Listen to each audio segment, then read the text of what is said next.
Eh bien, il faut croire que ce teint vous a vraiment plu parce que du coup, bah, je vais le refaire aujourd'hui. Déjà, on va commencer avec le primer. Moi, en ce moment, j'utilise celui de chez Makeup Forever, le Step 1 UV Protector. Est-ce qu'il a influencé le make-up particulièrement plus qu'autre chose?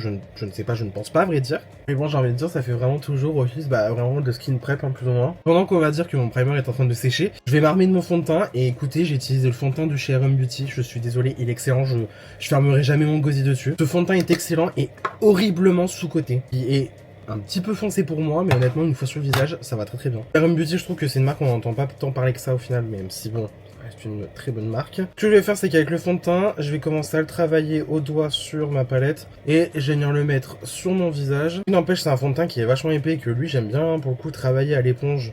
Donc vraiment l'éponge cushion. J'aime bien d'abord, on va dire, l'étaler sur mon visage. Je prends mon éponge cushion, moi c'est celle de chez Sephora Collection.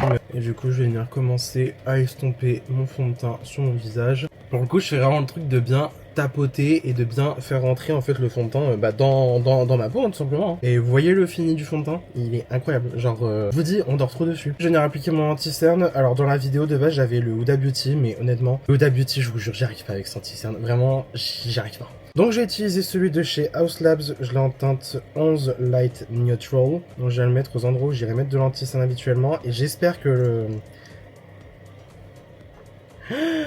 Ah, ça m'est arrivé pile en vidéo. Alors là, fou rire.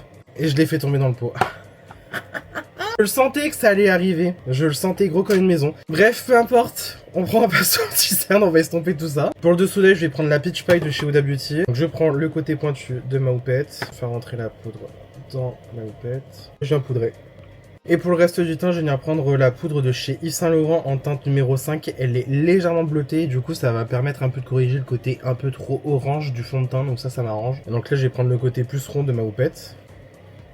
Je vais venir prendre un pinceau et je vais enlever l'excédent de poudre tout simplement. Ah, pas de bronzer, il y aura juste du blush. Et sans grande surprise, bah mon blush du moment, le 3 Harmony de chez MAC. Ce que je vais faire, c'est que tout simplement, juste franchement je vais être généreux. Je vais vraiment en mettre bien comme il faut. L'objectif c'est vraiment de faire comme si j'avais appliqué un bronzer, donc genre en fait vraiment un blush à moitié entre le blush et le bronzer quoi, tu vois. On va se mettre du spray fixateur biface, on va s'en mettre pour venir fondre un peu toutes les matières poudre, voilà. On prend un highlighter de chez MAC, le Soft and Gentle, mais honnêtement n'importe quel highlighter un peu champagne comme celui-là, ça fera très bien l'affaire. On y va, on n'est pas fâché avec le bonheur, on met de la quantité. Pour fixer définitivement le teint, je vais utiliser le spray Face Glue de chez NYX.